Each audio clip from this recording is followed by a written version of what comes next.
بسم اللہ الرحمن الرحیم۔ السلام علیکم ورحمۃ اللہ وبرکاتہ۔ ناظرین کرام، رمضان المبارک کی خصوصی نشریات عظیم رمضان کریم میں آپ سب ناظرین کو خوش آمدید۔ میں ہوں آپ کا میزبان منصور الحسن لسکانی اور میرے ساتھ حسب سابق تشریف رکھتے ہیں عقیل انجم سعیدی صاحب۔ ناظرین کرام، آج رمضان المبارک کی 2 تاریخ ہے، دوسرا روزہ ہے، اور آج جس سورہ مبارکہ کی ہم تفسیری خلاصہ پیش کرنے لگے ہیں اس کا نام ہے الفاتحہ۔ قرآن پاک کی پہلی سورہ ہے۔ اللہ تبارک و تعالی نے اس سورت کو فضیلت ایسی بخشی ہے کہ اس کے کیا ہی کہنے ہیں کہ اللہ تبارک و تعالی نے اس سورت کا ایک نام رکھا 7 مثانی، کہ یہ وہ سورت ہے، یہ وہ 7 آیتیں ہیں جو بار بار پڑھی جاتی ہیں، بار بار پڑھی جاتی ہیں۔ دیکھیں، ایک دن میں 5 نمازیں ہیں اور 5 نمازوں میں جتنی رکعتیں ہوتی ہیں ہر رکعت میں ایک دفعہ سورہ فاتحہ ضرور پڑھی جاتی ہے۔ اور اسی طرح ایک روایت کے مطابق یہ سورہ فاتحہ جو ہے اللہ تبارک و تعالی نے اس کو 2 بار نازل فرمایا ہے، اس کا نزول 2 بار ہوا ہے، تو اس لیے اس کو 7 مثانی اس لیے بھی کہتے ہیں۔ اور ناظرین کرام، اس کی 7 آیتیں ہیں اور 1 رکوع ہے، اور اس کو سورہ الدعاء بھی کہا جاتا ہے۔ اور اس کا جو وجہ تسمیہ ہے جو قرآن پاک میں ہر قرآنی نسخے میں لکھا ہوتا ہے الفاتحہ، اس کی وجہ تسمیہ یہ ہے کہ جیسے ہی آپ کتاب کھولتے ہیں، جیسے ہی آپ قرآن پاک کو اوپن کرتے ہیں، کھولتے ہیں، تو سب سے پہلی جو صورت آپ کو ملتی ہے وہ الفاتحہ ہوتی ہے، اور لفظ الفاتحہ کا مطلب ہوتا ہے کھولنے والی۔ تو جیسے ہی آپ کتاب کھولتے ہیں تو سب سے پہلے جس صورت کی زیارت ہوتی ہے وہ الفاتحہ ہوتی ہے، اس لیے بھی اس کو الفاتحہ کہتے ہیں۔ اور اللہ تبارک و تعالیٰ کی اس میں حمد و ثنا ہے، اور اسی لیے آج تک اسلامی دنیا میں یہ مشہور ہے اور یہ معمول بھی ہے اسلامی دنیا میں کہ جو بھی کام کیا جائے اگر وہ حمد خدا سے اس کی ابتدا نہ ہو تو وہ کام بے برکت ہو جاتا ہے۔ اس میں ایک روایت ہے کہ کل امر ذی بال لم یبدا بحمد اللہ، کہ اگر اللہ کی حمد سے کسی بھی کام کو اگر اس کا آغاز نہ کیا جائے تو وہ کام بے برکت ہو جاتا ہے۔ تو اس لیے یہ جو اصول ہے، یہ جو اسلوب ہے، یہ ہم سب مسلمانوں کو قرآن پاک سے ملا ہے کہ اللہ تبارک و تعالیٰ کی جو کتاب ہے اس کا آغاز، اس کا افتتاح الفاتحہ سے ہوتا ہے۔ اور اسی طرح اس سورت کا نام ایک دعا ہے، جیسے کہ میں نے پہلے عرض کیا کہ اس سورت میں اس کو اگر ہم غور کریں تو ہم یہ صرف پڑھنے کے لفظ نہیں ہیں، ہمارا المیہ یہ ہے کہ جب ہم نماز پڑھتے ہیں تو ہم ایسے پڑھ جاتے ہیں الحمدللہ رب العالمین الرحمن الرحیم مالک یوم الدین، لیکن ہم معنی میں غور نہیں کرتے، ہم اس کے خلاصے پہ غور نہیں کرتے، ہم اس کے تفسیر پہ غور نہیں کرتے۔ پھر کیا ہوتا ہے کہ ہمیں نماز میں وہ لذت میسر نہیں ہوتی، کہ جب ہم نماز پڑھتے ہیں تو ہمیں وہ لذت نہیں آتی، پھر وہ ہماری ٹکریں رہ جاتی ہیں۔ تو ناظرین کرام، آج میں اس پروگرام، اس نشریات کی وساطت سے آپ کو دعوت دینا چاہتا ہوں کہ ایک بار اس سورہ مبارکہ کو غور سے پڑھیے، اس کا ترجمہ پڑھیے، اس کی تفسیر پڑھیے، اور پھر اس کو ذہن میں رکھ کے نماز ادا کیجیے۔ پھر جب آپ پڑھیں گے الحمدللہ رب العالمین تو پھر آپ کو معلوم ہوگا کہ اتنی بڑی بات میں نے کہہ دی ہے اور آج تک ایسے ہی کہتا آ رہا تھا الحمدللہ رب العالمین، اس کے معنی کیا تھے؟ تو ناظرین کرام، کہ تمام تعریفیں الحمدللہ، الحمد جو ہے اس میں تمام تعریفیں، یعنی اس جہان میں جو شخص کسی بھی شخص کی، کوئی شخص کسی بھی چیز کی تعریف کرتا ہے، یعنی تمام تعریفوں کا مقصد یہ ہے کہ جس کی جو کوئی تعریف کرتا ہے وہ ساری کی ساری اللہ کے لیے ہے، وہ ساری کی ساری اللہ کی تعریف ہے۔ اور اللہ کون ہے؟ فرمایا رب العالمین، وہ تمام جہانوں کا پالنے والا ہے۔ تو اتنی بڑی بات ہمیں معلوم ہی نہیں ہوتا کہ ہم کہتے ہیں الحمدللہ رب العالمین، پتہ نہیں کیا ہے یہ۔ تو ناظرین کرام، جب ہم اس کو غور کر کے پڑھیں گے تو ہمیں اندازہ ہوگا، اور پھر نماز کی ہمیں جو لذت میسر ہونا چاہیے وہ ہمیں ملے گی، کیونکہ نماز پڑھتے ہوئے اول تو یہ خیال ہو کہ میں خدا کو دیکھ رہا ہوں، خدا مجھے دیکھ رہا ہے، میں خدا سے بات کر رہا ہوں، خدا مجھ سے بات کر رہا ہے۔ یہ ایمان کا اعلیٰ درجہ ہے، یہ آپ کے تقوی کا اعلیٰ درجہ ہے۔ اگر یہ ہمارا نظریہ ہے کہ ہم نماز جب ادا کریں تو جب ہم جیسے ہی نیت باندھے تکبیر تحریمہ کہیں تو اس کے بعد ہم یہی کہیں کہ ہم اللہ سے ہم کلام ہو گئے، اللہ سے ہماری گفتگو کا آغاز ہو گیا ہے، اللہ ہمیں ملاحظہ کر رہے ہیں اور ہم اللہ کی زیارت کر رہے ہیں، اللہ کا دیدار کر رہے ہیں۔ تو ہوتا کیا ہے کہ ہم بس نماز پڑھتے ہیں، اور جو تقوی کا ادنا ترین مقام ہے وہ یہ ہے کہ اگر آپ کو یہ والے احساسات، آپ کے جذبات جو ہے اجاگر نہیں ہوتے ہیں، آپ کو یہ والی فیلنگز نہیں آتی ہیں کہ اللہ آپ کو دیکھ رہا ہے اور آپ اللہ کو دیکھ رہے ہیں، آپ اللہ کا دیدار کر رہے ہیں، یہ تو ہے اعلیٰ تقویٰ۔ اگر آپ کو یہ والی فیلنگز نہیں آتی تو پھر ادنا تقویٰ اتنا کم از کم دماغ میں اور دل میں رکھنا چاہیے کہ جب میں نماز میں کھڑا ہوتا ہوں تو اس وقت اللہ مجھے ملاحظہ فرما رہے ہوتے ہیں، اللہ مجھے دیکھ رہے ہوتے ہیں۔ تو ناظرین کرام، جب اللہ ہمیں دیکھ رہے ہیں تو پھر ہم ٹکریں نہ ماریں، بلکہ ہم اللہ کے حضور پیش ہو کے اپنی مناجات پیش کریں۔ ٹھیک ہے، ہم گفتگو نہیں کر سکتے، اللہ سے ہم کلام نہیں ہو سکتے اگر ہمارا ایمان اور ہمارا تقویٰ اتنا کمزور ہے اور ہم سمجھتے ہیں کہ ہماری یہ اوقات نہیں ہے، ہماری یہ اوقات نہیں ہے کہ ہم اللہ سے ہم کلام ہو جائیں، تو ہم مناجات تو پیش کر سکتے ہیں، دعائیں تو پیش کر سکتے ہیں۔ تو قرآن پاک میں جو بہترین دعا ہے وہ سورہ الفاتحہ ہے۔ تو جب ہم اس کو غور کریں گے، اس کے معنی پہ غور کریں گے، تو اس وقت ہمیں اندازہ ہوگا کہ اتنی بڑی باتیں، بڑی بڑی باتیں، بڑی بڑی مناجات، بڑی بڑی دعائیں ہم ایسی کیفیت میں کہہ جاتے تھے کہ ہمیں اس کے ساتھ واقفیت ہی نہیں تھی۔ تو ناظرین کرام، آج ہم صرف اس کے ترجمے پہ غور کرتے ہیں، جیسے کہ میں نے پہلی آیت کا ترجمہ کیا آپ کے سامنے کہ الحمدللہ رب العالمین، تمام تر تعریفیں اللہ تبارک و تعالیٰ کے لیے ہیں جو تمام جہانوں کا پالنے والا ہے۔ اسی طرح دوسری آیت مبارکہ ہے الرحمن الرحیم، وہ اس دنیا میں بھی رحمت فرمانے والا ہے، اور اس دنیا کے بعد جو زندگی ملنے والی ہے وہ تب بھی ہم پہ رحم فرمائے گا۔ یعنی ایسی ذات ہے اللہ کی، پہلے تو وہ ہمیں پالتا ہے، پھر ہمارے اوپر مہربانی فرماتا ہے، وہ مہربان ہے اس دنیا میں بھی، اور اس دنیا کے بعد آخرت میں جب جائیں گے تب بھی وہ ہمارے اوپر رحم فرمائے گا، کرم فرمائے گا۔ اور اسی طرح پھر اگلی آیت جو ہے وہ ہے مالک یوم الدین، قیامت کے دن کا مالک ہے، روز جزا کا مالک ہے۔ تو جس کا مالک اللہ ہو، اور وہ اللہ کہ جو تمام جہانوں کا پالنے والا ہے، وہ اللہ جو اس دنیا میں بھی مہربان ہے،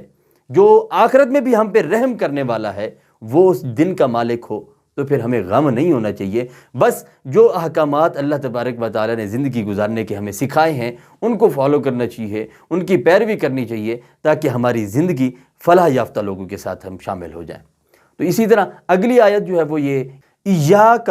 نعبد و ایاک نستعین، یہ اس کی آیت نمبر 4 ہے۔ تو اس میں اللہ تبارک و تعالیٰ نے فرمایا کہ آپ جب میرے حضور کھڑے ہوں اور مجھ سے مناجات کریں، میرے ساتھ بات کریں، تو یہ والا اسلوب ہمیشہ رکھنا ہے کہ ایاک نعبد، اے اللہ ہم عبادت صرف اور صرف تیری کرتے ہیں، و ایاک نستعین، اور صرف تیری ذات سے ہی ہم مدد کے طلبگار ہیں۔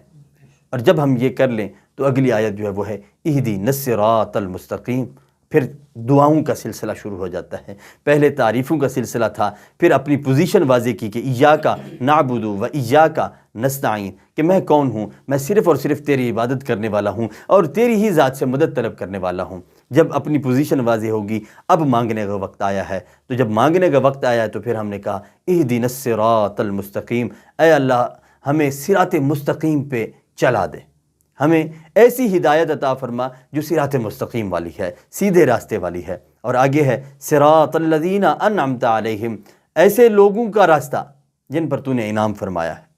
اور اس پہ پھر انشاءاللہ اس کی آگے جا کے دوسری صورت میں ہم وضاحت کریں گے کہ اس صورت کا جو تعلق ہے وہ کس آیت کے ساتھ ملتا ہے، کہ انعام یافتہ لوگ کیسے ہوتے ہیں، ان کی شان کیا ہوتی ہے، ان کی نشانیاں کیا ہوتی ہیں۔ انشاءاللہ ہمارے ساتھ آپ جڑے رہیں گے تو انشاءاللہ ہمارے سفر میں وہ چیز بھی شامل ہے، ہم آپ کے ساتھ وہ چیز بھی ہم آشکار کریں گے انشاءاللہ عز و جل۔ تو ناظرین کرام، ہم نے کہا صراط الذین انعمت علیہم، ایسے لوگوں کا راستہ اے اللہ جن پر تو نے انعام فرمایا ہے، غیر المغضوب علیہم ولا الضالین، اور ایسے لوگوں کے راستے پہ بھی نہ چلا ہمیں، ایسے لوگوں کے راستے سے ہمیں دور رکھ جن پر تیرا غضب ہوا اور جو گمراہ ٹھہرے۔ تو ناظرین کرام، یہ کتنی بڑی صورت ہے کہ اس میں ہم اللہ کے ساتھ روز بات کرتے ہیں اور اس لینگویج میں بات کرتے ہیں، اس اسلوب کے ساتھ ہم بات کرتے ہیں اور ایسی مناجات پیش کرتے ہیں۔ اگر ہمیں ادراک ہو کہ ان الفاظ کا معنی کیا ہے تو لذت ہی کچھ اور ہوگی، لذت کا مقام اور ہوگا۔ ناظرین کرام، اسی صورت کو سورۃ الشفا بھی کہا جاتا ہے، کہ یہ ایسی صورت ہے کہ جس میں اللہ تبارک و تعالیٰ نے شفا رکھی ہے۔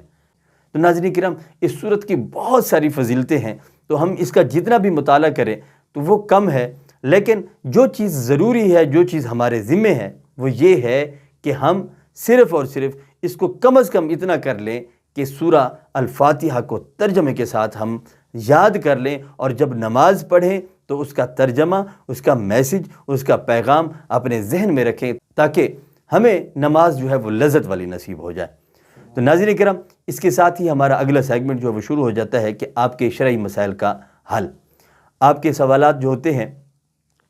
اگر آپ کے ذہن میں کوئی سوال ہے، آپ کچھ پوچھنا چاہتے ہیں، آپ کو کوئی شرعی مسئلہ لاحق ہے، تو ہمارے اس ویڈیو کے کمنٹ باکس میں آپ تشریف لے آئیں، وہاں پہ کمنٹ کریں، یا پھر ہمیں فیس بک پروفائل کے میسنجر پہ تشریف لے کے آئیں، وہاں پہ آپ سوال پوچھیں، انشاءاللہ عز و جل ویری نیکسٹ ڈے آپ کو اس سوال کا جواب اس ویڈیو میں مل جائے گا اللہ کے حکم سے۔ آج ہمارے ساتھ جو دوستوں نے رابطہ کیا، جنہوں نے ہم سے پوچھا، ایک تو یہ مسئلہ تھا کہ رمضان المبارک ہے، تو رمضان المبارک میں یہ جو مریض ہوتے ہیں، جن کو دائمی مرض لگا ہوتا ہے، جن کا علاج نہیں ہے، یعنی وہ صرف ایک میڈیکل ڈوز ہے، میڈیکل ڈوز کے ساتھ آپ چلتے رہتے ہیں، تو وہ بڑے پریشان ہوتے ہیں، روزہ بھی رکھنا چاہتے ہیں، تو صحت ویسے ٹھیک ہوتی ہے، مگر ایک چھوٹی سی ڈوز ہے، اس کے ساتھ وہ ٹھیک ہو جاتے ہیں۔ جیسا کہ شوگر کے مریض ہوتے ہیں، تو وہ کہتے ہیں جی ہمیں انسولین لگانی ہے، تو کیا انسولین روزے میں، جیسے افطاری کا ٹائم ہوتا ہے وہ فاسٹنگ والی ہوتی ہے، کہ اگر ہم انسولین روزہ افطار کرنے سے 15 منٹ 10 منٹ قبل ہم لگائیں تو کیا ہمارا روزہ فاسد تو نہیں ہو جائے گا؟ تو ان کے لیے جواباً عرض یہ ہے کہ روزہ فاسد نہیں ہوگا۔ انسولین اس لیے روزہ فاسد نہیں کرتی، یہ کھال میں لگتی ہے، یہ آپ کی جلد میں لگتی ہے، یہ جوف میں، پیٹ میں نہیں جاتی ہے، اس لیے آپ کا روزہ باقی رہے گا، آپ روزے میں انسولین کا استعمال کر سکتے ہیں۔ ایک اور صاحب نے سوال کیا ہے کہ روزے کی حالت میں سر پہ تیل کی مالش کر سکتے ہیں، تیل لگا سکتے ہیں، ہاتھوں پہ یا جسم پہ تیل لگا سکتے ہیں؟ تو جی ہاں جناب، روزے کی حالت میں آپ تیل کا استعمال کر سکتے ہیں، تیل آپ لگا سکتے ہیں، کانوں میں نہ ڈالیں، ناک میں بھی نہ ڈالیں کہ آپ کے حلق میں اتر جائے، سر پہ آپ اس کی مالش کر سکتے ہیں، باقی جسم میں بھی آپ اس کی مالش کر سکتے ہیں، روزہ آپ کا فاسد نہیں ہوگا انشاءاللہ عز و جل۔ ناظرین کرام، اسی کے ساتھ ہی اپنی نشریات کو آگے بڑھاتے ہوئے میں عقیل انجم سعیدی صاحب سے گزارش پیش کروں گا کہ اپنی منفرد انداز و آواز میں نبی اکرم نور مجسم صلی اللہ تعالیٰ علیہ وآلہ وسلم کی بارگاہ اقدس میں مناجات اور نعت پیش کریں جناب۔ بسم اللہ الرحمن الرحیم۔ بہت شکریہ کر صاحب، ایک بڑا ہی خوبصورت کلام جناب خالد محمود نقشبندی صاحب کا، اس کے 2 سے 3 اشعار پیش کرتا ہوں۔ اپنے دامان شفاعت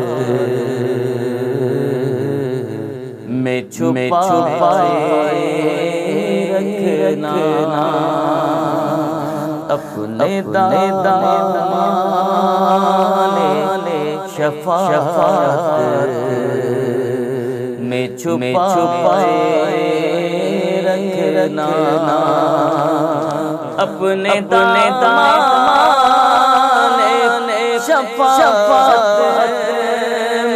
میں چھپائے رکھنا، تو میرے سرکار میری بات بنائے رکھنا، میرے سرکار میری بات بنائے رکھنا، اور آپ کی یاد سے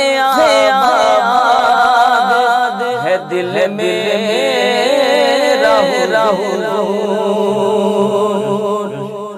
آپ کی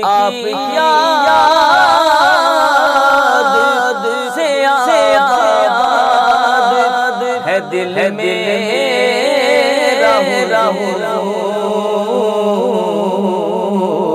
تو بندہ پر میری بستی کو بسائے رکھنا، اے حسین کے نانا بندہ پر میری بستی کو بسائے رکھنا میرے سرکار میری بات بنائے رکھنا میں نے مانا کہ نکماؤں مگر آپ کا ہوں میں نے مانا کہ نکماؤں مگر آپ کا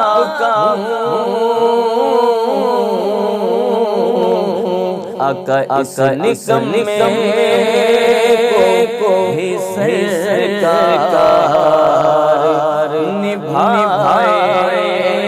رکھنا میرے سرکار میری بات بنائے رکھنا کلام کا مقطع ہے خالد بندی صاحب مزار کروڑوں ہاتھوں کی بارش اللہ پاک برسائے بڑا خوبصورت شعر لکھا کہ خالد سے شاید میرے آقا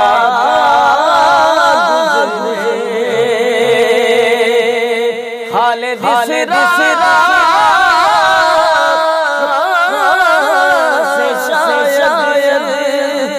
میرے آقا گزرے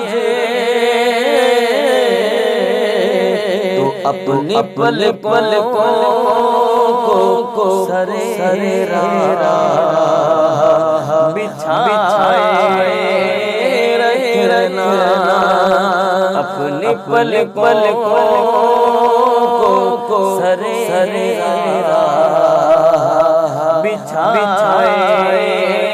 رکھنا اپنے دامن شفاعت میں چھپائے رکھنا میرے سرکار میری بات بنائے رکھنا ماشاءاللہ سبحان اللہ۔ ناظرین کرام، نعت رسول مقبول صلی اللہ تعالیٰ علیہ وآلہ وسلم سنانے کی سعادت حاصل کر رہے تھے بھائی محمد عقیل انجم سعیدی صاحب۔